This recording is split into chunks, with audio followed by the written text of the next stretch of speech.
మంచిర్యాల జిల్లా మందమర్రిలో కేంద్ర మాజీ మంత్రి కాకా వెంకటస్వామి వర్ధంతి సందర్భంగా నివాళులర్పించారు. స్థానిక మనోవికాస్ పాఠశాలలో కాకా ఫోటోకు పూలమాలలు వేశారు. మానసిక వికలాంగులకు కాంగ్రెస్ నాయకులు పండ్లు పంపిణీ చేశారు. తెలంగాణ రాష్ట్ర సాధనలో కాకా వెంకటస్వామి కృషిని గుర్తు చేసుకున్నారు నాయకులు.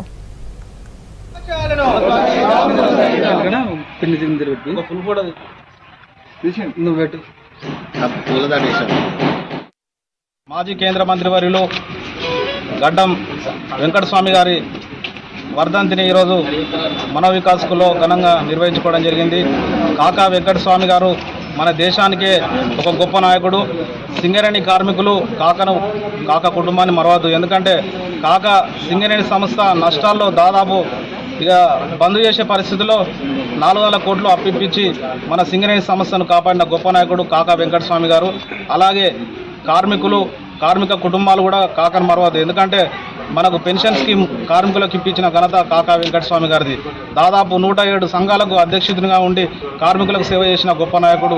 అలాగే పేద ప్రజల కోసం హైదరాబాద్లో దాదాపు 75,000 నుంచి 80,000 గుడిసెలు ఇప్పించిన ఘనత కాకా వెంకటస్వామి గారిది. కాకా వెంకటస్వామి గారి ఆలోచన విధానం పేద ప్రజలకు ఎలాంటి సేవలు